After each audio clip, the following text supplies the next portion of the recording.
Halo Bapak Ibu Guru, Suster, dan teman-teman. Hari ini kami akan membawakan acara bincang-bincang seru ala kelompok 8 kelas 8B. Bersama saya Laurencia Nicole, nomor absen 21. Ernaldi, nomor absen 19. Niki Mardini, nomor absen 23. Apa sih bincang-bincang seru itu? Jadi, bincang-bincang seru adalah acara bincang-bincang membahas situasi perkembangan seputar SMP Tarakanita 2 Pluit.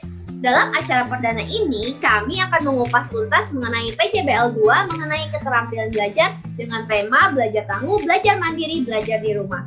Ilustrasi hari ini adalah mengenai bagaimana kita sebagai pelajar di masa pandemi ini harus bisa belajar tangguh, belajar mandiri, berdiskusi bersama, dan menerapkan nilai-nilai Pancasila serta pendidikan karakter Tarakanita CC5, terutama sikap bela rasa kita terhadap sesama teman sekelompok dalam keterampilan belajar di sekolah SMP Tarakanita 2 Pluit ini, terutama yang kesulitan dalam belajar. Selain itu, tidak hanya keterampilan belajar yang akan kita bincang-bincang, tetapi juga bagaimana kita harus hidup sehat di rumah dengan melakukan berbagai kebugaran jasmani untuk meningkatkan kualitas belajar sehingga kita dapat menghitung apakah jumlah energi yang kita keluarkan seimbang dengan jumlah asupan makanan yang kita terima atau tidak. Pendidikan merupakan hal yang sangat penting karena dengan berpendidikan terciptalah manusia yang berkualitas, berintelektual, dan terhindar dari kebodohan.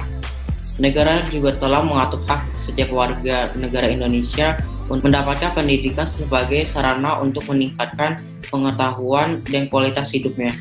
Tetapi apakah pendidikan yang negara Singapura dapat diterapkan di Indonesia? Belajar dimanapun harusnya tidak masalah, tetapi dengan belajar di rumah, kita juga harus mengetahui letak koordinat lokasi tempat tinggal kita dan cara untuk mengajak teman-teman agar tetap semangat dan tangguh belajar di masa pandemi ini. Semua ini akan kita rangkum dalam bincang-bincang seru ala Kelompok 8 kelas 8B.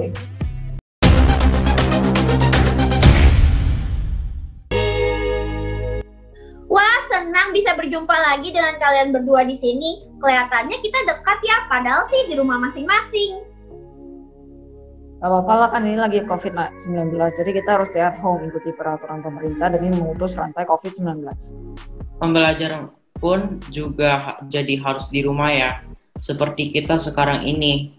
By the way Nicole, menurut kamu apa yang dimaksud dengan keterampilan belajar? Jadi gini teman-teman, setiap orang pasti memiliki keterampilan yang berbeda-beda karena bakat yang dimiliki setiap orang juga berbeda-beda. Keterampilan itu sendiri adalah kemampuan untuk menggunakan akal, pikiran, ide, dan kreativitas dalam mengerjakan, mengubah, ataupun membuat sesuatu menjadi lebih bermakna sehingga menghasilkan sebuah nilai dari hasil pekerjaan tersebut.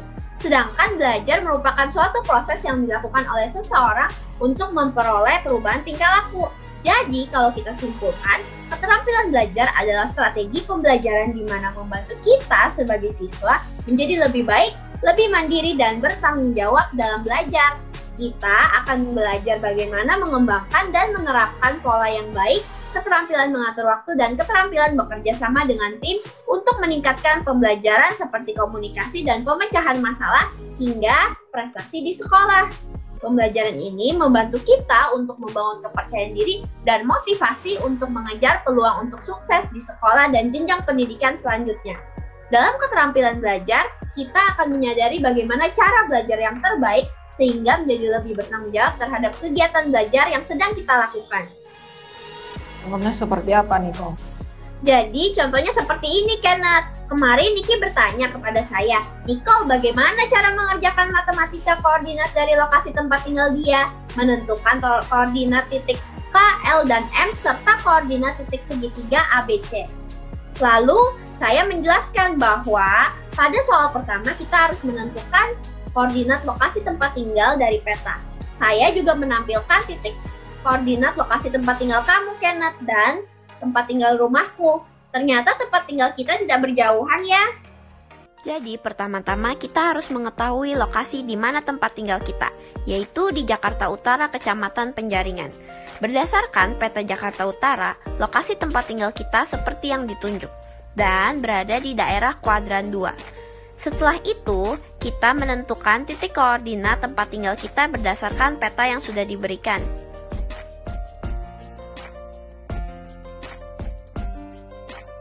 Lokasi tempat tinggal Nicole berada di daerah Pluit dengan titik koordinat min 6,4. Sedangkan lokasi tempat tinggal Kenneth berada di Muara Karang, yaitu min 7,4.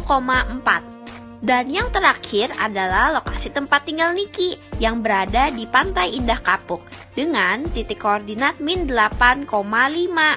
Inilah lokasi tempat tinggal kita yang bisa dilihat dari titik koordinat pada peta yang diberikan.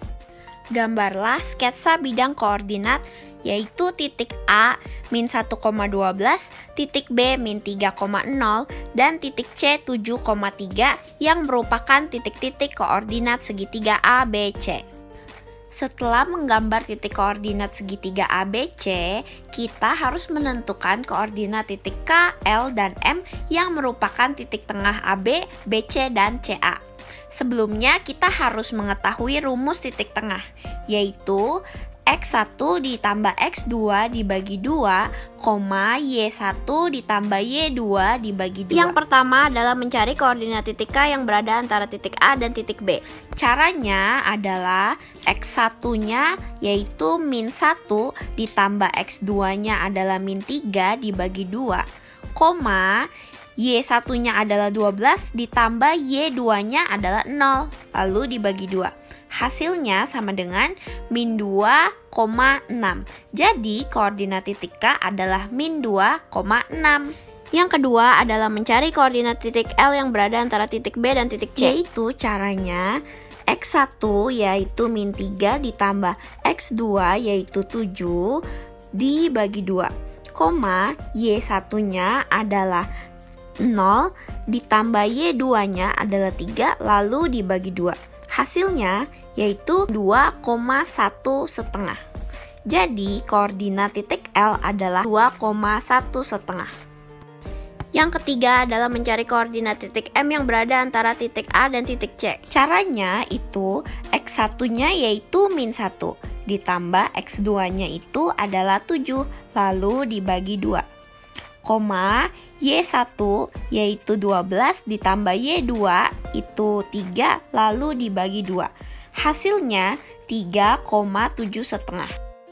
Dan yang terakhir kita harus menentukan titik berat dari segitiga ABC dengan menggunakan rumus titik berat yaitu XA ditambah XB ditambah XC dibagi 3, YA ditambah YB ditambah YC dibagi 3.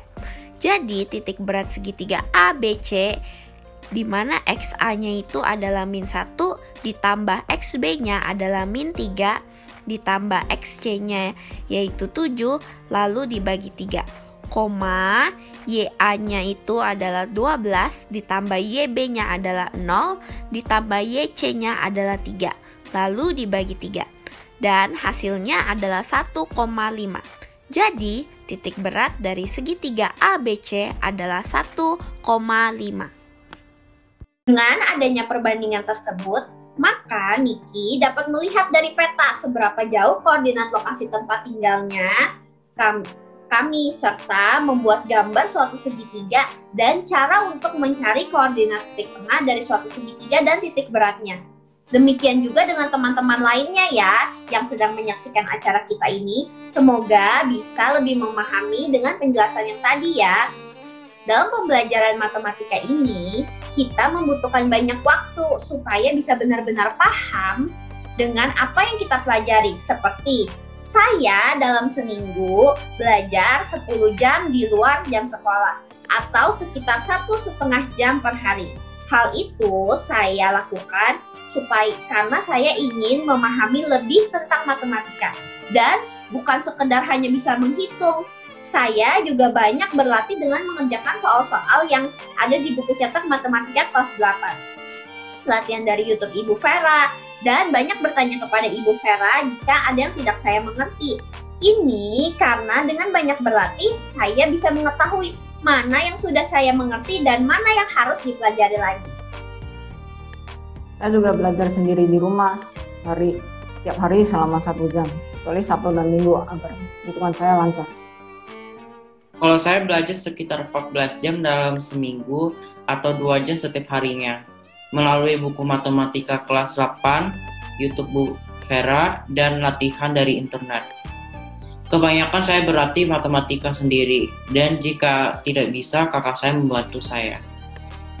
Jadi begitu teman-teman caranya supaya kita bisa memahami suatu pelajaran dengan selalu tekun berlatih, meskipun kita harus berlatih di rumah saja, tetapi tetap mandiri ya.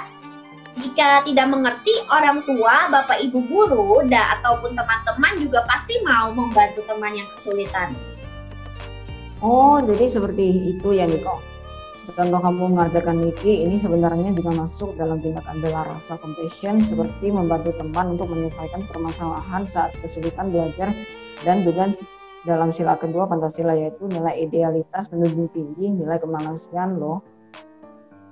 Iya Ken, tapi tidak cuma itu saja. Sikap compassion Nicole lainnya tuh seperti mau mengatur jadwal Zoom berkali-kali sampai adanya kesepakatan supaya kita semua bisa berdiskusi langsung menyelesaikan masalah seperti sekarang ini. Ini juga termasuk dalam sila keempat juga loh. Tidak capek-capeknya dia mengingatkan kita dalam tugas kelompok dan tidak pelit membagikan materi pembelajaran. Untung dia cukup sabar menghadapi kita berdua ya, dan selalu mau membantu kita kalau sedang kesulitan dalam belajar. Betul, dia suka mengingatkan jadwal belajar kita, kapan kita harus mengumpulkan tugas untuk diedit, dikumpulkan dan dicek oleh guru. Dia juga selalu meminta kita bertanggung jawab untuk menyelesaikan tugas setelah dia memberikan kita arahan seperti tugas matematika kamu itu loh. Kalau tidak ada sikap dia yang bela rasa dan mau berkorban, mungkin sampai kita sekarang masih kesulitan menyelesaikan tugas tepat waktu ya. Tindakan konkretnya juga seperti ini, ketika saya dan Niki bertanya selalu dijawab dan dijelaskan. Ya, tidak begitu juga sih Kenneth, Niki. Sikap compassion adalah sikap di mana kita harus memiliki kepekaan hati atau empati dan merasakan penderitaan orang lain atau simpati.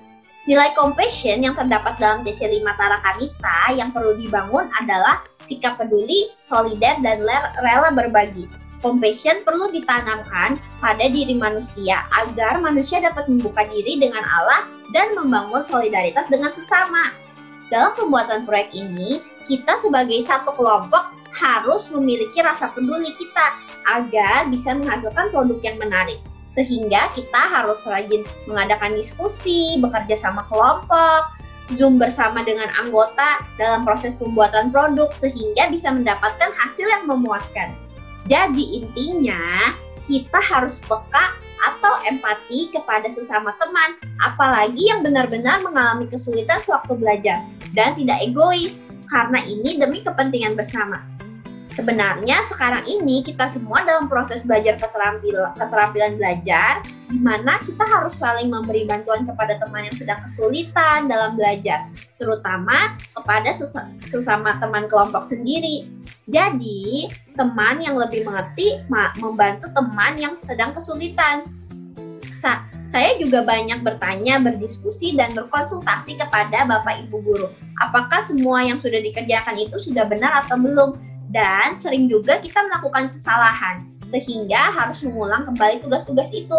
Tapi kan tidak apa-apa kalau kita belajar dari kesalahan, karena kegagalan adalah awal dari kesuksesan kita.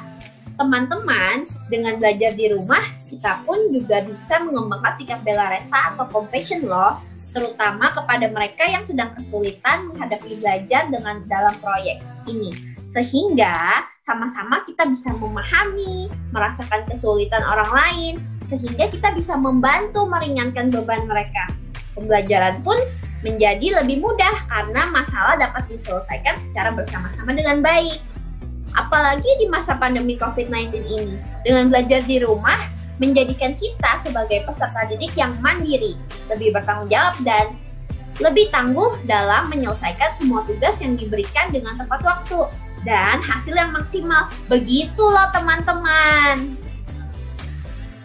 Ini kalau merebaknya COVID-19 tentunya mempengaruhi segala aktivitas interaksi kita sebagai siswa, di mana guru dan siswa melakukan proses pembelajaran secara daring. Pembelajaran jarak jauh sekarang kita ini yaitu PJJ istilahnya.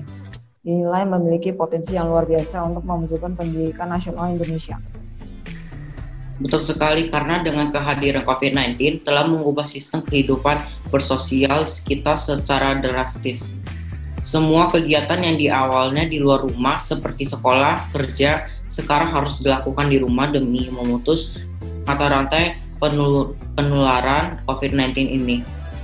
Makanya tugas guru itu menjadi berat loh sebetulnya. Seorang guru pada masa COVID-19 ini harus bisa menanamkan nilai-nilai dasar Pancasila dan pendidikan karakter Tarakanita CC5 yang dapat meningkatkan kedisiplinan dan kepedulian siswa dalam keterampilan belajar ini.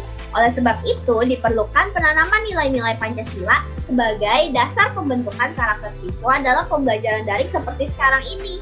Seperti kalian ketahui, Pancasila memiliki serangkaian nilai yaitu ketuhanan, kemanusiaan, persatuan, kerakyatan, dan keadilan. Ya, Pancasila selain itu juga merupakan dasar negara, ideologi bangsa, falsafah, serta pandangan hidup bangsa yang di dalamnya terkandung nilai dasar dimensi idealitas, realitas, dan fleksibilitas. Oleh sebab itu tidak boleh kita sia-siakan begitu saja, karena sejak negara Indonesia didirikan hingga sekarang, negara Indonesia tetap berpegang teguh kepada Pancasila sebagai dasar negara. Betul sekali, Kenneth. Nilai-nilai Pancasila perlu ditanamkan juga loh dari generasi ke generasi demi menjaga kualitas bangsa di masa depan, mulai dari TK hingga perguruan tinggi juga masih menerapkan Pancasila untuk membentuk karakter bangsa yang bermoral dan berwawasan luas dalam kehidupan seperti kita ini.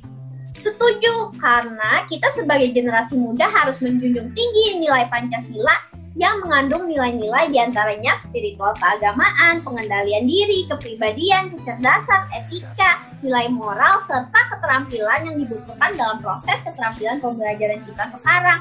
Misalnya, nilai-nilai sila pertama, ketuhanan yang Maha Esa, seperti percaya dan takwa kepada Tuhan yang Maha Esa. Contohnya, pada saat kita akan memulai pembelajaran, kita selalu mengawalinya dengan berdoa dan bersyukur menurut agama dan kepercayaan kita masing-masing. Karena sudah diberikan kemudahan sehingga proyek dapat dikerjakan dengan lancar dan tepat waktu. Serta diberikan orang tua dan guru-guru yang selalu membimbing pembelajaran online kita dengan sabar.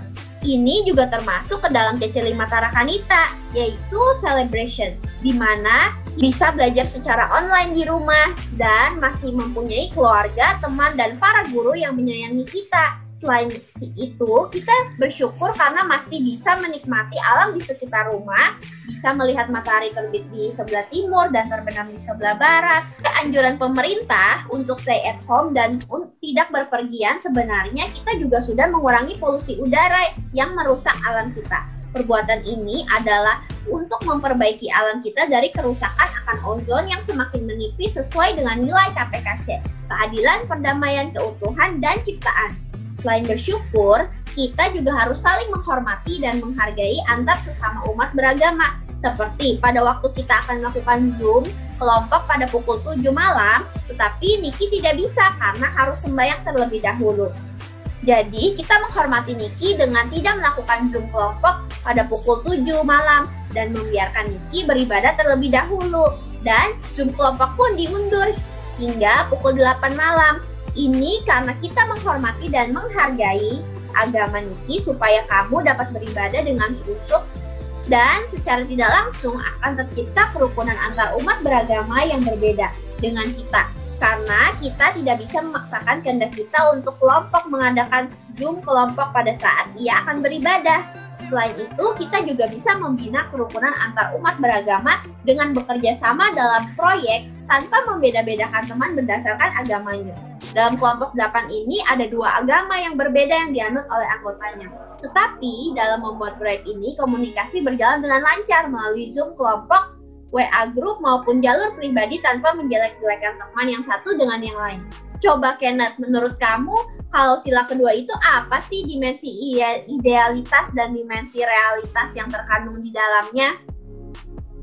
Nah, kalau sila kedua, kemanusiaan yang adil beradab itu mengajarkan kepada kita untuk selalu bersikap rasa dengan tidak menyinggung perasaan Niki yang kesulitan mengerjakan tugas matematika. Tetapi dengan sabar kamu menerangkan kepada Niki dan selalu menggunakan bahasa yang sopan dan santun agar Niki mengerti dan tidak tersinggung. Jadi meskipun proses pembelajaran yang terjadi secara online, tetapi sikap sopan dan santun selalu tetap tertanam di rumah sehingga kita tetap bisa belajar dengan baik, juga berkelakuan sopan, santun, dan ramah kepada orang tua, para guru dan teman-teman dalam Zoom kelas, di mana harus selalu menyalakan kamera saat Zoom, mendengarkan guru menjelaskan, dan harus selalu masuk ke kelas saat Zoom berlangsung. Teman-teman tahu tidak, kalau kelompok 8 ini selalu mengakui persamaan derajat setiap anggotanya. Jadi Nicole sebagai koordinator kelompok memiliki kedudukan dan kewajiban yang sama dengan kami. Dalam menjawab pertanyaan itu tidak harus kepada Nicole sebagai koordinator, tapi kepada siapa saja yang mau menjawab. Kewajiban kelompok kami adalah setiap anggota harus juga mengerjakan tugas yang diberikan. Jadi tidak ada tuh namanya koordinator, tugasnya hanya menyuruh, tapi Nicole juga mengerjakan tugas yang diberikan juga. Sama banyaknya seperti kita teman-teman. Jadi di kelompok kami sikap semena-mena terhadap anggota itu tidak ada karena semua tugas dibagi secara adil dan merata. Sehingga kelompok kami mengerti dan memahami soal yang dipikirkan. Betul tidak nih? Betul sekali. Seperti yang kamu bilang tadi, Kenneth. Nah, sekarang saya mau memberitahu tentang nilai yang terkandung di sila ketiga, Persatuan Indonesia. Sebagai pelajar, kita harus memiliki sifat peduli terhadap sesama teman supaya mereka tetap bersatu. Ini mendukung dan bekerja sama walaupun keterampilan belajar dilakukan di rumah kita masing-masing dengan menjunjung tinggi persatuan dan kesatuan bangsa, seperti kita selalu menjaga kerukunan kelompok dengan cara saling bertanya, memberi informasi, masukan, dan pendapat dengan baik, yaitu dengan menggunakan bahasa persatuan dan kesatuan, yaitu bahasa Indonesia yang baik dan benar, sehingga kita saling mengerti satu sama lain dan tidak salah paham terhadap materi yang diberikan. Bukti cinta tanah air terhadap negara Indonesia juga kita wujudkan meskipun dalam keadaan COVID-19 dengan melakukan upacara bendera saat 17 Agustus dengan khidmat di dalam rumah.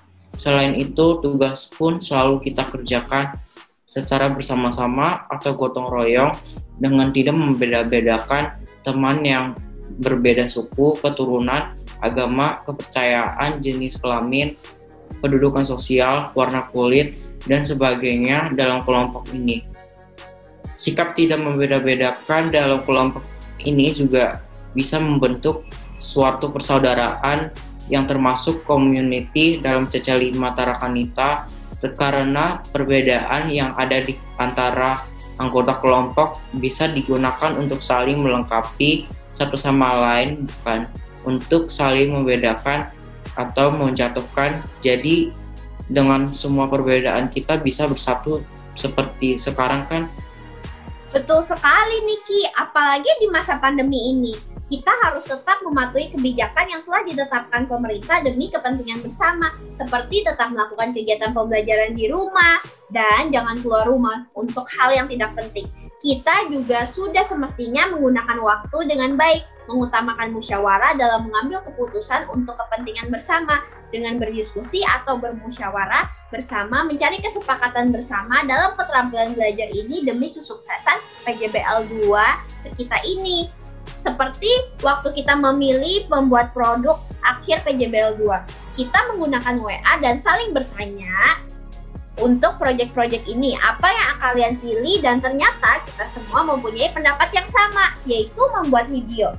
Kita juga tidak memaksakan kehendak atau mau menang sendiri, tetapi kita menerima hasil kesepakatan bersama dengan lapang dada, dan saya selalu memberikan kesepakatan kepada kalian untuk berpendapat, seperti pada waktu kita membuat kalimat ajakan pada poster untuk pelajaran bahasa Indonesia, dan kalimat saran atau usulan dalam bahasa Inggris. Kita saling berdiskusi, dan kalian juga ikut berpendapat untuk memberikan ide, usul, dan masukan, sampai akhirnya terjadi kesepakatan bersama dan mempunyai slogan yang menarik dan saran-saran untuk keterampilan belajar dalam bahasa Inggris. Nah, ini berarti kelompok kita sudah mengamalkan nilai Pancasila sila keempat, yaitu kerakyatan yang dipimpin oleh hikmat kebijaksanaan dalam permusyawaratan perwakilan.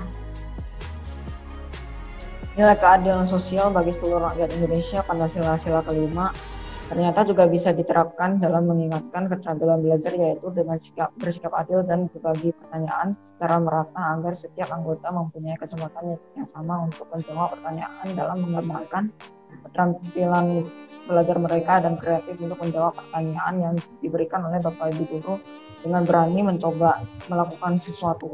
Hal seperti contohnya pembuatan acara bintang-bintang ini merupakan contoh produk yang belum pernah kita coba sebelumnya. Menyampaikan ide-ide yang menarik dan menghasilkan suatu karya yang bagus adalah yang bisa bermanfaat bagi semua orang. Tidak lupa juga bahwa kita harus menghargai dan memuji hasil karya orang lain. Namun jika ada yang benar atau salah, maka kita boleh memberi saran tapi dengan kata-kata yang baik agar tidak menyinggung perasaan orang lain. Seperti ketika Niki sudah mengerjakan tugas dengan baik, maka Nicole mengatakan bagus kepada dia, dan ketika saya salah karena sudah mau kumpul juga memberitahu jangan lupa rumusnya dan satuannya, ya karena Pak Hendri maunya lengkap. Jadi dengan demikian semangat kami dalam kelompok 8 ini sangat tinggi, terutama dan dalam menyelesaikan tugas yang diberikan karena adanya koordinator yang mau memberitahu mana yang benar dan mana yang salah ketika selesai kami kerjakan. Selain itu juga terdapat nilai kompetensi karena setiap siswa dalam mengerjakan proyek harus bisa membagi waktu, menjawab pertanyaan, dibutuhkan ketelitian dan ketepatan waktu. Harus pintar-pintar mencari referensi dari internet, buku cetak, dan sumber-sumber lain yang ada. Merumuskan dan memecahkan suatu masalah yang terjadi di dalam kelompok, terutama tugas untuk mencari informasi tentang pendidikan di Singapura. Dalam pengerjaan proyek, sikap suka bekerja keras dan tidak malas juga dibutuhkan, seperti kami yang selalu mengadakan Zoom setiap minggu, membagi tugas secara adil di WA Group, dan mengerjakan tugas-tugas untuk dikumpulkan tepat waktu dengan selalu menjaga keseimbangan antara hak dan kewajiban antara belajar kelompok, membantu orang tua, olahraga, makan, beristirahat. Pengalaman pada proyek 1 menjadikan pelajaran pada pembelajaran di proyek 2. Untuk kita bisa selalu menjaga keseimbangan antara belajar, berkumpul bersama orang tua, makan, istirahat, dan olahraga secara teratur. Jadi selain nilai Pancasila yang diterapkan, ada juga nilai conviction dalam bentuk berdaya juang, pantang menyerah, terus berusaha, tekun, sungguh-sungguh dalam mengerjakan tugas, dan mau merevisi jika ada kesalahan dalam menjawab pertanyaan hingga mendapatkan hasil yang maksimal. Teman-teman juga harus tahu bahwa kelompok kami kedisiplinan sangat di ujung tinggi karena kita selalu berusaha mencoba menyelesaikan semua pertanyaan proyek secepatnya dan dikumpulkan kepada Nicole dalam waktu yang ditentukan agar jika ada jawaban yang salah masih bisa direvisi dan dikerjakan kembali sehingga tugas-tugas kami dapat selesai dengan baik dan tepat waktu. Jadi, pendidikan karakter itu akan berhasil jika nilai-nilai Pancasila, CC5, dan KPKC tetap tumbuh dan berkembang pada diri kita sebagai peserta didik SMP Tarakanita. Dan jangan lupa untuk diterapkan setiap hari ya. Apabila karakter kita sebagai pelajar sudah baik, semua yang kita lakukan penuh kesadaran hati, serta dilakukan terus-menerus tanpa adanya paksaan, maka percaya deh tujuan dari pendidikan di masa pandemi COVID-19 akan berhasil dan dapat dijalani dengan baik. Sekarang saya tanya deh, menurut kalian gimana sih pendidikan di Indonesia sekarang ini? Oh iya, saya ingat loh kalau Kenneth itu dulu sempat 1 tahun sekolah di Singapura. Kenneth, menurut kamu apa sih keunggulan keterampilan belajar waktu kamu sekolah di Singapura? Seperti yang kita ketahui, Singapura selama ini dikenal dengan pendidikan yang sangat menekankan para akademik mengejar nilai akhir sempurna. Namun pada 29 September 2019, Minister of Education mengumumkan perubahan besar pada sistem pendidikan Singapura.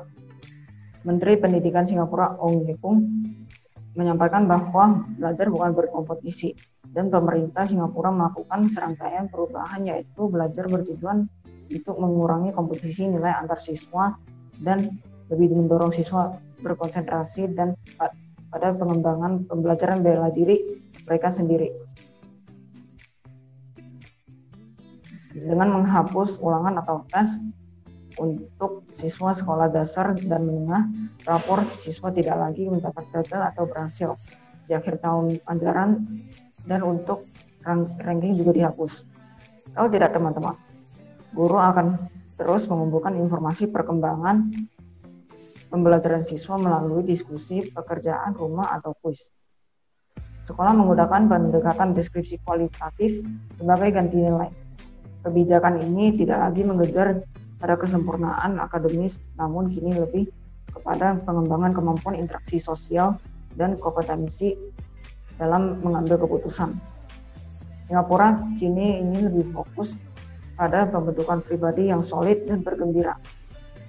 Gerakan Life Beyond Grades baru-baru ini adalah yang terbaru untuk mengatasi permasalahan penekanan berlebihan Singapura pada nilai soft skill seperti kemampuan berpikir kritis, kepemimpinan, dan kemampuan memecahkan persoalan menjadi kemampuan dasar yang sangat penting, dan pendidikan di Singapura telah beradaptasi untuk mengikuti perubahan ini.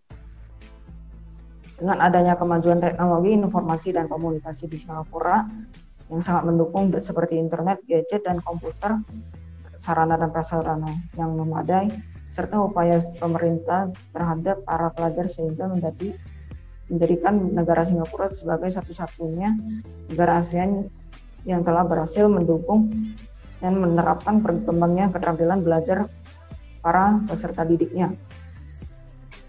Negara Singapura bukan hanya menyediakan teknologi informasi komunikasi, sarana dan prasarana yang baik, namun terus melakukan evaluasi dan memperbarui perkembangan pembelajaran dari tahun ke tahun sehingga bisa menghasilkan sumber daya manusia yang cerdas dan berkualitas tinggi.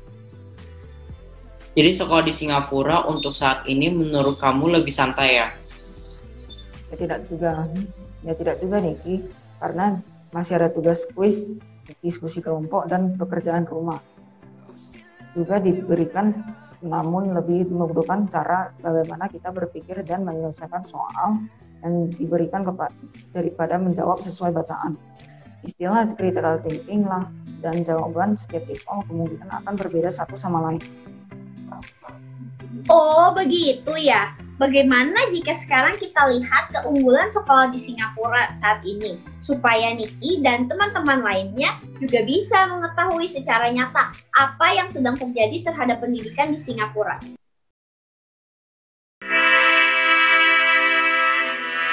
I think it is important to make school fun. And when school is fun, you don't get kids waking up in the morning and say, do I have to come to school again? So we embrace technology because it helps us make learning more engaging. I believe that when kids are engaged, when kids are interested, that's where learning takes place. The kids are really from a very different world now. And really to reach out to the kids, you need to be savvy with technology. If you're not savvy with technology, you're going to lose the kids in the school.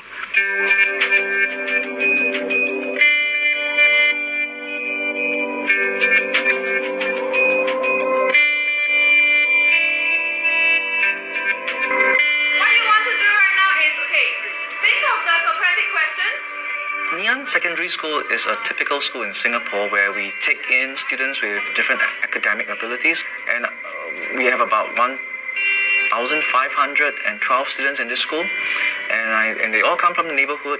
We get students from the age of 13 to about 16. Many students want to come to this school because of its strong program, especially in the use of ICT, Infocom technology. And the teachers here are known to produce very good teaching materials and very innovative teaching ideas to engage the students in the classrooms. in the early 1990s, the teachers really are the monopoly of knowledge, and they are the one that comes to the class to deliver that knowledge so that the students can acquire them. But today, knowledge is no more a monopoly among the teachers, because students can get knowledge from a myriad of sources, and hence the role of the teacher today is facilitation. That means facilitate students where they could get the right knowledge, how they could synthesize them, how they could discern the information that they get. I'll give you an example. In a classroom of 40, it is really impossible to get 40 students to ask 40 questions at one go. When we use the instant messaging tool, we open 40 windows to 40 kids. They could ask 40 questions at the same time, and the teacher could see their thinking on the technology tool that they use. And kids get more excited because they are using the tools that they are very, very good in using, not just the pen and the pencil. Web 2.0 world with your Facebook, your blogs, you find that it's a very participatory culture. It calls for a lot of collaboration. They no longer become just a consumer of knowledge. They actually produce knowledge. What are the important things that you have discovered so far? Like the electronic reaction and the tendency to lose their interest. I find that students themselves are often on Facebook. So instead of looking at them and looking at Facebook as a distraction, I would rather use it to engage them. They even, like when they're stuck with certain question, they post up the question to the class, and you see responses, and they are learning from each other, which I think it's better because there's more motivation, intrinsic motivation for them to learn, rather than okay, I tell you to do this and I tell you to do that. I would say that the teachers in this school, myself included, we scan the globe for best practices.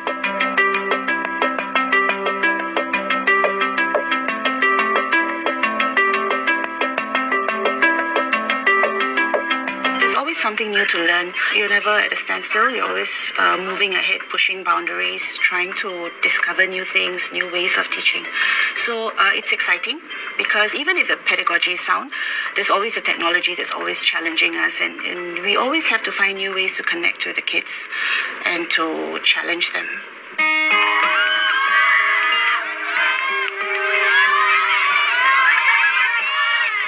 So I think we do look at how the world has changed, and teaching cannot stay stagnant. So the teachers recognize the fact that they cannot teach the same way they were taught 10, 20 years ago, that they have to be very adaptive in their methods.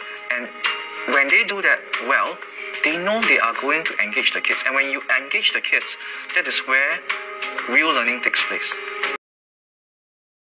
Menurut kalian, bagaimana sih jika Indonesia menerapkan keterampilan belajar seperti ini di negara Singapura?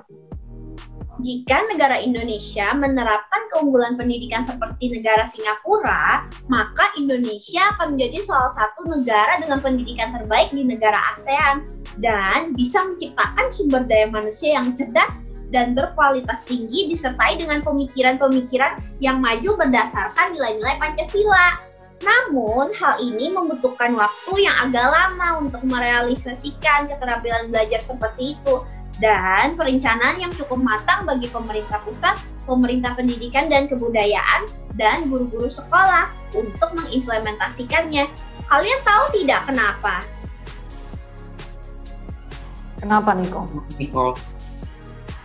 Keunggulan yang dimiliki negara Singapura seperti teknologi, informasi, komunikasi, serta sarana-prasarana belajar yang mendukung tidak dapat dipenuhi di wilayah di negara Indonesia saat ini. Karena hingga saat ini, internet saja kita sering mengalami kendala, seperti gangguan internet mati, dan terutama kuota dan pulsa untuk internet habis. Terlebih peserta didik di pedesaan atau pegunungan, pedalaman maupun daerah terpencil itu sulit untuk mendapatkan signal dan tidak semua pelajar mempunyai gawai dan komputer untuk melakukan pembelajaran. Untuk bisa mendapatkan ilmu yang tinggi, dibutuhkan perjuangan serta biaya yang tidak sedikit, dan ini tidak bisa dinikmati oleh semua anak di Indonesia karena mahalnya pendidikan dan kebutuhan untuk mendukung pendidikan tersebut. Berdasarkan Indeks Pendidikan Negara ASEAN tahun 2018, pendidikan di Indonesia masih berada di posisi 5 terendah Jadi ini adalah pekerjaan rumah pemerintah pusat untuk mengejar ketinggalan pendidikan di Indonesia. Apalagi menerapkan keunggulan seperti pada negara Singapura yang merupakan negara dengan peringkat pertama yang sangat mengutamakan pendidikan agar terciptanya sumber daya manusia yang cerdas dan berkualitas tinggi. Jika semua keunggulan negara Singapura dapat dipenuhi oleh pemerintah Indonesia, maka kualitas belajar anak Indonesia akan yang semakin lama semakin menurun setiap tahunnya, di mana kemampuan membaca, berhitung, dan ilmu pengetahuan alam akan meningkat dengan pesat. Namun, sekali lagi, perlu ekstra kerja keras pemerintah untuk merealisasikan pendidikan menuju ke keterampilan belajar seperti di negara Singapura. Pelajar di Singapura sangat critical thinking, dan mereka mampu untuk berdiskusi bersama, menyelesaikan suatu proyek, dan kalau di Indonesia, pelajar hanya menjawab sesuai dengan bacaan, dan bukan karena kita berpikir, tapi karena teks yang sudah ada. Hal ini karena pola berpikir kita seperti itu dan sudah diterapkan sejak kecil di pendidikan dasar. Jadi, untuk mengubah suatu kebiasaan lama dengan sesuatu yang baru dan menegakkan disiplin diri dan memiliki jadwal harian sendiri seperti mengatur kapan waktu untuk belajar, kapan waktu untuk bermain, dan kapan waktu untuk beristirahat, serta gaya belajar yang visual atau auditorial ataupun kinetik itu akan lebih sulit karena ada pada diri setiap anak untuk mengimplementasikan cara belajar seperti itu. Kemampuan soft skill yang kita miliki masih belum bisa diasah seperti pelajar yang ada di Singapura, yaitu cara kemampuan kita berpikir kritis, cara kepemimpinan dan kemampuan kita dalam memecahkan persoalan masih sangat kurang. Sehingga keunggulan pendidikan yang ada di negara Singapura sangat cocok untuk diterapkan di negara Indonesia. Jadi, kita sebagai generasi penerus diharapkan agar kita lebih mengembangkan pendidikan berkarakter sesuai nilai-nilai Pancasila, mau berpikir maju dan mengikuti perkembangan pendidikan di negara maju seperti Singapura. Tetapi keterampilan belajar yang diterapkan harus disertai dengan fasilitas dan prasarana teknologi, informasi, dan komunikasi yang mendukung oleh pemerintah, sehingga pendidikan di Indonesia tidak kalah dibandingkan dengan negara Singapura. Sehingga Indonesia juga bisa menciptakan sumber daya manusia yang cerdas dan berkualitas tinggi ke depannya bagi penerus bangsa demi kemajuan bangsa dan negara Indonesia. Gitu loh teman-teman. Jadi keunggulan suatu negara yang baik harus kita terima, terutama untuk memajukan pendidikan Indonesia dan demi kebaikan kita bersama. Betul tidak teman-teman? Iya. Pasti dong, seharusnya gitu. Oh iya teman-teman, jadi di masa pandemi ini kita tidak boleh hanya diam diri belajar di rumah saja, tetapi kita juga harus melakukan gerakan kebugaran jasmani agar badan kita selalu bugar, sehat, dan tidak cepat capek. Kalian tahu tidak apa sih yang dimaksud dengan kebugaran jasmani itu? Tahu dong Niko, kebugaran jasmani adalah kemampuan tubuh dalam menyesuaikan beban fisik yang diterima karena melakukan kegiatan sehari-hari dan bisa dibilang suatu kebutuhan yang perlu dipenuhi seseorang agar dapat menjalankan aktivitas sehari-hari dengan baik tanpa mengalami kelelahan yang berlebih. Contoh aktivitas kebugaran jasmani seperti latihan kekuatan strength yaitu push up untuk melatih kekuatan otot, dengan sit up untuk melatih kekuatan otot perut, back up untuk melatih otot punggung. Latihan kekuatan otot lengan dengan bahu L-hang. Berjalan dalam lingkup dan dengan tangan. Selain itu, latihan kelentukan flexibility seperti latihan kecepatan tempohnya lari 40-60 meter, lari naik bukit, lari menaiki tangga, serta latihan kelincahan seperti shuttle run, lari bolak-balik, zigzag, squat press, latihan keseimbangan balance juga termasuk salah satu latihan aktivitas kebugaran jasmani. Seperti latihan mengangkat salah satu kaki dari sikap payang, sikap kapal terbang, sikap berdiri, kemudian jongkok, sikap duduk, dan berdiri dengan satu kaki dan kaki yang lain disilang di lutut. Teman-teman, kalian juga harus mengetahui bahwa kebugaran jasmani itu berbeda dengan daya tahan tubuh. Teman-teman, kalau daya tahan tubuh itu kemampuan kerja otot atau sekelompok otot dalam jangka waktu tertentu dan kemampuan organ tubuh melawan kelelahan selama berlangsungnya aktivitas atau kerja. Contohnya bentuk latihan yang mengaruhi daya tahan otot seperti squat jump, push up, squat thrust, sit up, back up, dan untuk melatih daya tahan jantung dan paru-paru dapat dilakukan fartlek, interval training, jogging. Betul kalian Niki dan Kenneth. Selain itu ada lagi yang namanya kekuatan otot strength, yaitu kemampuan otot tubuh untuk melakukan kontraksi guna membangkitkan tegangan terhadap suatu tekanan. Contohnya latihan untuk mengembangkan kekuatan otot lengan dengan push up, pull up, L-hang, berjalan telungkup dengan tangan, sit up, dan back up. Semua ini termasuk dalam aktivitas kebugaran jasmani. Kalian tahu tidak, manfaat aktivitas kebugaran jasmani itu banyak sekali. Tidak hanya untuk membakar kalori, meningkatkan stamina, dan mengontrol berat badan. Tetapi juga bermanfaat untuk mengontrol kadar gula darah, mengurangi resiko terkenanya penyakit kardiovaskular, dan penyakit berat seperti stroke, diabetes tipe 2, penyakit pencernaan, tekanan darah tinggi, kanker artritis, untuk menjaga kesehatan tulang, membuat tidur lebih nyenyak, meredakan nyeri sendi, meningkatkan imun tubuh, dan meningkatkan energi tubuh. Teman-teman, sekarang sudah tahu kan ternyata banyak sekali manfaat jika kalian rutin melakukan aktivitas kebugaran jasmani ini. Saya juga melakukan kebugaran jasmani ini di rumah selama 5 hari berturut-turut setiap pagi. Dan saya sekarang mau menunjukkan video yang sudah kami buat supaya teman-teman yang lain bisa melihat kebugaran jasmani yang sudah kita lakukan.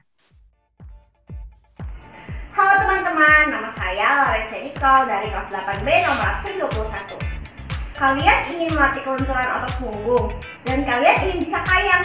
Nah, hari ini saya akan menunjukkan bagaimana sih cara melakukan kayang. Kayang adalah latihan koordinasi untuk melatih otot perut, otot punggung, otot lengan, dan otot kaki. Cara melakukan kayang diawali dengan sikap berbaring terlentang. Kemudian kedua tangan diletakkan di samping kepala dan lakukan sikap laksana, yaitu pinggang dilentingkan ke atas dengan bertumpu pada kedua kaki dan tangan.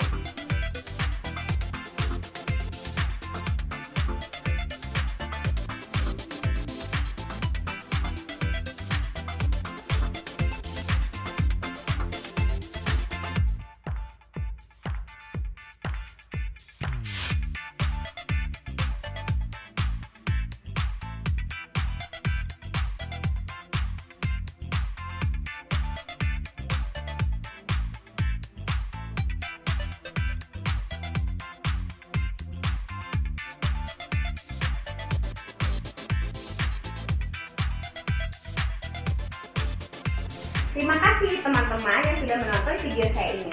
Semoga video saya bermanfaat dan kalian juga bisa melakukan kayang dengan baik. Nama saya Gatot Mauli dari kelas 8B nomor absen 19. Fungsi gerakan sit up adalah untuk melatih otot perut.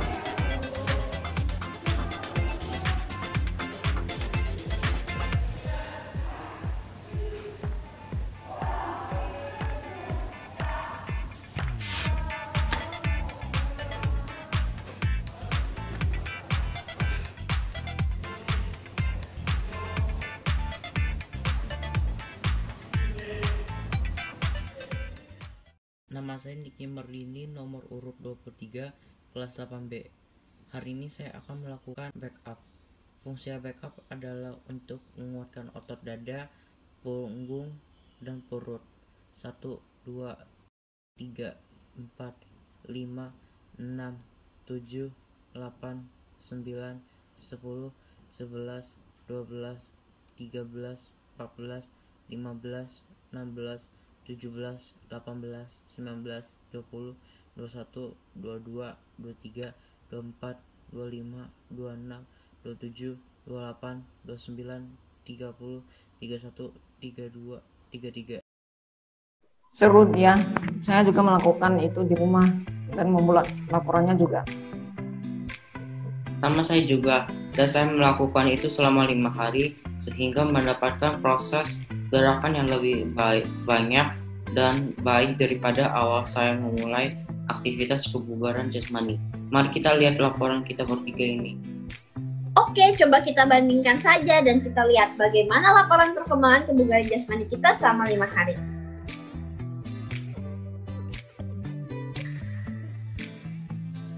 Keren banget ya laporannya ya. Ternyata hasilnya semakin hari gerakan kita semakin bertambah ya untuk melakukan sit up, back up, latihan kelentukan dan kayang. Dari yang tidak bisa menjadi bisa. Dari yang sit up-nya hanya 12 kali seperti saya, makin hari semakin bertambah. Yang gerakannya dalam waktu yang sama yaitu 30 detik menjadi 14 kali. Mungkin habis ini kita lanjutkan lagi ya. Tidak hanya 5 hari saja, tetapi menjadi rutinitas kita sehari-hari agar badan selalu bugar dan bisa terus hidup sehat walaupun hanya di rumah. Jadi untuk saya, setelah melakukan gerakan kebugaran jasmani, tubuh terasa lebih segar, lebih bugar, lebih fleksibel, bertenaga, dan tidak kelelahan saat melakukan aktivitas. Setiap pagi selama 5 hari berturut-turut, saya melakukan kegiatan kebugaran jasmani seperti sit up dan back up selama 30 detik. Dan latihan kelentukan seperti cium lutut dan latihan koordinasi seperti kayang selama 8 detik sebelum melakukan pembelajaran jarak jauh. Hasilnya, saya tidak lagi mudah mengantuk dan merasa tubuh lebih segar dan bugar. Sehingga saya bisa melakukan aktivitas PJJ, mengerjakan tugas dan proyek, dan melakukan aktivitas lainnya tanpa merasa kelelahan dan capek seperti sebelum melakukan aktivitas kebugaran jasmani ini. Selain itu, manfaat yang saya dapat adalah meningkatkan stamina, membakar kalori, membuat tidur lebih nyenyak, meningkatkan imun tubuh, dan meningkatkan energi tubuh. Berbeda halnya ketika saya tidak melakukan aktivitas kebugaran jasmani. Tubuh saya sering lemas, mudah capek, stres, bahkan berat badan naik karena tubuh kurang aktif dan mudah mengantuk karena pola tidur yang tidak teratur. Hal ini tentu sangat berpengaruh terhadap prestasi belajar, karena jika tubuh tidak bugar, maka saya tidak bisa berkonsentrasi dengan baik saat belajar, sehingga pelajaran yang dipelajari tidak dapat dicerna secara maksimal. Dan ketika ulangan, sulit untuk berpikir dengan benar sehingga prestasi belajar lama-kelamaan menurun. Apalagi seperti PJBL yang kita lakukan di rumah, badan semakin kurang aktif dan kurang gerak karena tubuh lebih banyak duduk dan tiduran saja. Oleh karena itu, saya akan melakukan kebugaran jasmani dengan berolahraga seperti sit up, back up, latihan kelentukan dan koordinasi seperti kayang, dan disertai dengan makan makanan yang bergizi dan seimbang, sehingga imunitas atau daya tahan tubuh saya pun semakin meningkat. Saya juga sama dengan Niko, karena tubuh merupakan sarana untuk melakukan segala aktivitas sehari-hari. Dengan melakukan kegiatan kebugaran jasmani, maka kita akan sanggup untuk melakukan semua aktivitas sehari-hari dengan baik. Karena adanya keseimbangan, kecepatan, kelentukan, daya tahan terhadap penyakit, kekuatan, dan daya tahan otot. Hasil dari kebugaran jasmani tersebut. Kalau saya dengan aktivitas kebugaran jasmani ini, energi pada tubuh saya meningkat. Jika tubuh saya tidak bugar, maka saya akan mudah lelah dan berat badan naik serta prestasi belajar menurun karena mudah capek. Oleh karena itu, kita harus selalu melakukan kebugaran jasmani supaya tubuh selalu sehat dan bugar ya teman-teman. Jadi, dengan kesehatan jasmani yang bagus, seorang bisa menimbang kemampuan fisiknya dalam menjalani kesibukan sehari-hari. Seperti kita ini, belajar di rumah. Semakin tinggi tingkat kebugaran jasmani seseorang, maka semakin bagus pula kemampuan kerja fisiknya. Jadi, semakin sering berolahraga justru membuat kita menjadi tidak mudah lelah, dan dengan latihan kebugaran jasmani, daya tahan tubuh kita bisa lebih meningkat. Nah, selain beraktivitas kebugaran jasmani, kita juga bisa melakukan aktivitas olahraga lainnya, seperti berlari jarak pendek 10 meter. Tahu tidak kalian gunanya apa? Apa nih kok? Iya, apa Nicole? Gunanya adalah lari jarak 10 meter, kita bisa mengetahui cara untuk menghitung kecepatan, percepatan, gaya, usaha, hingga cara menyusun menu makanan kita. Jadi tidak hanya sehat dan bugar saja teman-teman, tetapi kita juga bisa menghitung energi yang sudah kita keluarkan dengan asupan kalori yang akan kita terima dari makanan yang kita konsumsi. Sekarang saya akan menampilkan laporan mengenai kecepatan, percepatan, gaya, usaha, dan cara menyusun menu makanan supaya teman-teman mengerti ya. Langkah pertama yaitu mencari kecepatan dan percepatan. Jika jarak larinya adalah 10 meter dan waktu yang saya tempuh adalah 3,61 second, maka kita dapat menghitungnya dengan rumus kecepatan, yaitu V sama dengan S per T. Jadi, V sama dengan S yaitu jaraknya 10 meter per T yaitu waktunya 3,61 second. Maka akan didapat hasil 2,77 meter per second. Selanjutnya adalah mencari percepatan, yaitu dengan menggunakan rumus A sama dengan VT dikurang V0 dibagi T. Jadi, A sama dengan VT yaitu kecepatan akhir 2,77 meter per second dikurang V0 yaitu kecepatan awalnya adalah 0 meter per second dan dibagi T atau waktunya 3,61 second. Maka akan didapat hasil 0,77 meter per second kuadrat. Langkah kedua adalah mencari gaya. Jika massa saya adalah 50 kg dan percepatan yang didapat tadi adalah 0,77 meter per second kuadrat, maka kita dapat mencari gaya dengan menggunakan rumus F sama dengan M dikali A. F sama dengan M yaitu massanya adalah 50 kg dikali A adalah percepatannya yaitu 0,77 meter per second kuadrat, maka kita bisa mendapatkan hasil 38,5 Newton. Langkah ketiga adalah mencari usaha, yaitu dengan menggunakan rumus W sama dengan F dikali S. Jadi, W sama dengan F-nya itu adalah gaya yang sudah kita dapatkan yaitu 38,5 Newton dikali S yaitu jarak lari yaitu 10 meter. Sehingga bisa didapat hasil 385 Joule. Langkah keempat adalah mengubah Joule ke kalori. Jika sudah diketahui bahwa 1 Joule adalah 0,24 kalori, maka jika kita mempunyai usaha sebesar 385 Joule, kita dapat mengubahnya ke bentuk kalori dengan cara dikalikan dengan 0,24 kalori. Sehingga bisa didapat hasil 92,4 kalori. Setelah kita mengetahui kalori yang dikeluarkan saat berlari yaitu 92,4 kalori, sekarang kita bisa menyusun kembali menu makanan agar energi ataupun kalori yang sudah terbuang akibat lari 10 meter dapat tersusun kembali. Perlu diketahui bahwa 1 gram karbohidrat sama dengan 4 kalori. Dan jika 10 gram karbohidrat sama dengan 40 kalori. Jika 1 gram lemak adalah 9 kalori, maka 3 gram lemak sama dengan 27 kalori. Lalu jika 1 gram protein adalah 4 kalori, maka 7 gram protein adalah 28 kalori. Dan yang terakhir, jika 1 gram gula adalah 4 kalori, maka 3 gram gula sama dengan 12 kalori. Jadi total menu makanan yang saya butuhkan adalah 107 kalori untuk mengganti energi ataupun kalori yang sudah terbuang akibat lari 10 meter. Demikianlah cara untuk mencari kecepatan, percepatan, gaya, usaha, mengubah Joule ke kalori, dan menyusun menu makanan. Langkah pertama yaitu cari kecepatan dan percepatan. Jika diketahui S sama dengan 10 meter, T sama dengan 5,01 second, maka ditemukan V sama dengan 1,99 meter per second. Dan A sama dengan 0,39 meter per second. Langkah kedua adalah untuk mencari gaya. Jika massa saya adalah 48 kg dan kecepatan saya adalah 0,39 m per s kuadrat, maka gaya saya adalah 18,72 Newton. Langkah ketiga adalah untuk cari usaha. Jika diketahui gaya adalah 18,72 Newton dan jaraknya 10 meter, maka ditemukan usaha 187,2 Joule. Langkah keempat adalah mengubah Joule ke kalori. Jika 1 Joule sama dengan 0,24 kalori, maka 187,2 Joule sama dengan 44,93 kalori.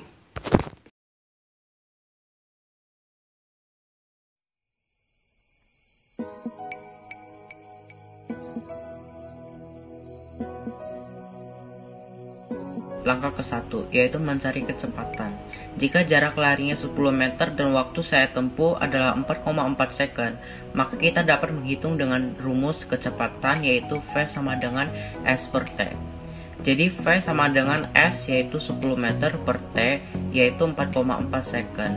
Maka akan dapat 2,272 meter per second. Karena bisa dibulatkan, maka akan menjadi 2,3 meter per second. Berikutnya kita akan mencari percepatan yaitu A sama dengan Vt kurang V0 per T. Jadi A sama dengan Vt yaitu kecepatan akhir 2,3 meter per second kurang V0 yaitu kecepatan awal 0 meter per second lalu dibagi T waktunya yaitu 4,4 second. Maka akan dapat 0,5 meter per second kuadrat. Langkah kedua, yaitu mencari gaya. Jika massa saya 78,4 kg dan percepatan yang didapat adalah 0,5 meter per second kuadrat, maka kita dapat mencari gaya dengan rumus F sama dengan M kali A. Jadi F sama dengan 78,4 kg kali 0,5 meter per second kuadrat, maka akan dapat 39,2 Newton. Langkah ketiga, yaitu mencari usaha, yaitu dengan menggunakan rumus W sama dengan F kali S. Jadi W sama dengan F yaitu 39,2 Newton kali S yaitu 10 meter, maka akan dapat 392 Joule. Langkah keempat, yaitu mengubah Joule ke kalori. Jika sudah diketahui bahwa 1 Joule yaitu 0,24 kalori, maka kita mempunyai usaha sebesar 392 Joule. Kita dapat mengubah ke bentuk kalori dengan cara dikalikan dengan 0,24 kalori, maka akan dapat 94,08 kalori. Karena bisa dibulatkan, maka menjadi 94,1 kalori.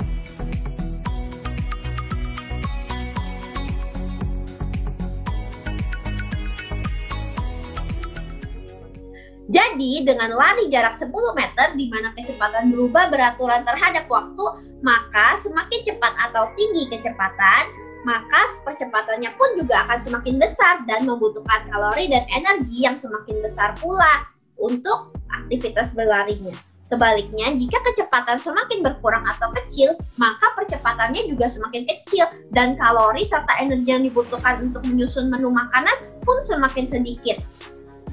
Hasil dari gaya pun tergantung pada masa dan waktu tempuh setiap anak untuk menghasilkan percepatan dan kecepatan yang maksimal. Contohnya, saya dengan waktu berlari paling cepat yaitu 3,61 second. Maka hasil kecepatan dan percepatannya pun yang saya dapatkan lebih tinggi daripada waktu tempuh Kenneth dan Nicky yaitu 5,01 second dan 4,4 second. Karena massa dan percepatan saling berpengaruh dan berhubungan dengan waktu tempuh ketika berlari.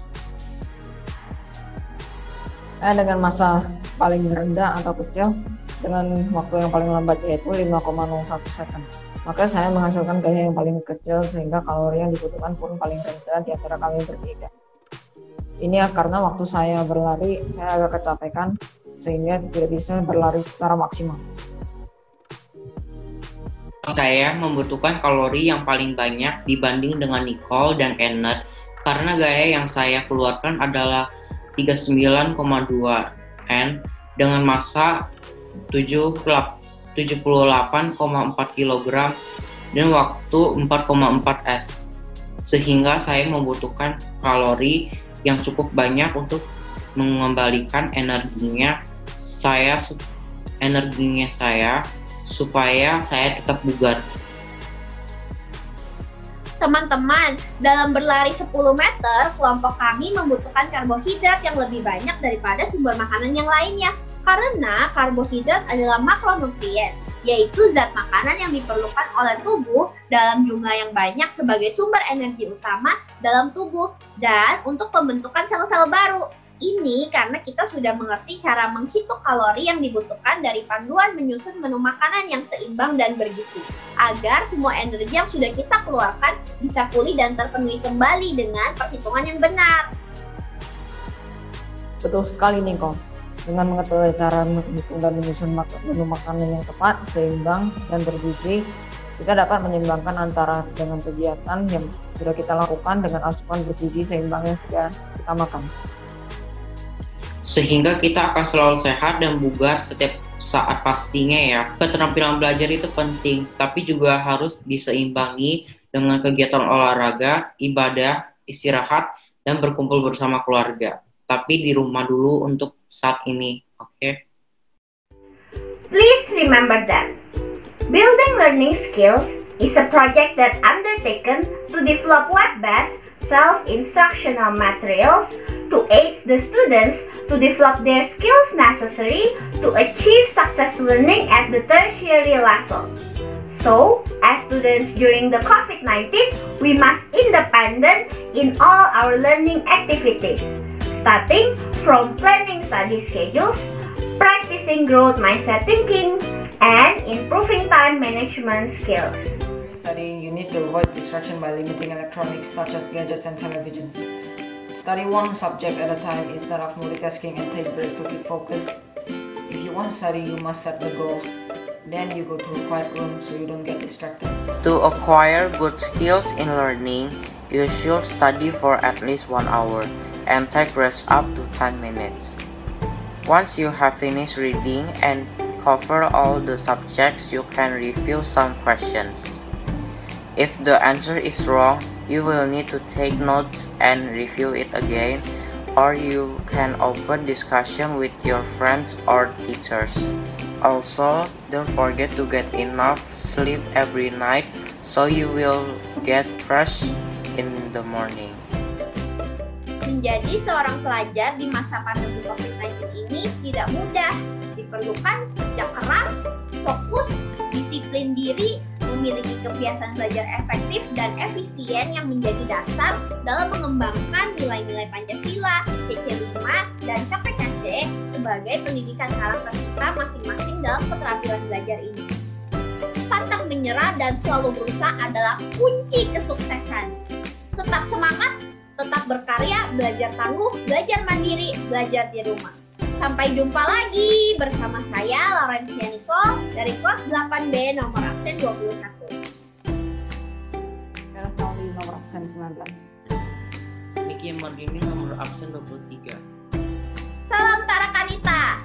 Satu hati, satu semangat. Tarakanita. Yes. Yes. Tarakanita. Edukasi. Generasi cerdas.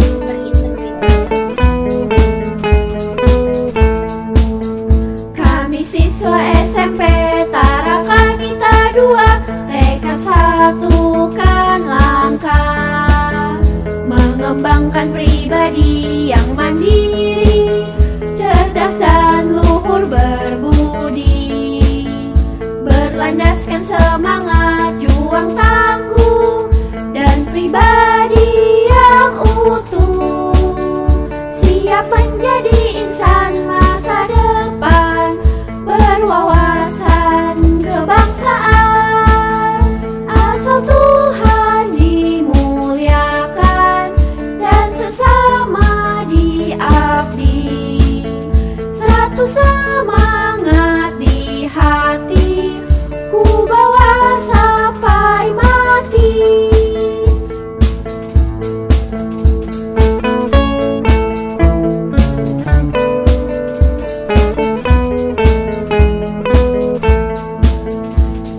Siswa SMP Tarakanita 2, tegakkan kasih cinta, setia berbela rasa, jujur rajin, kreatif terampil peduli, kepada yang tersisi tulus ikhlas, berbagi melayani, jiwa santo karulu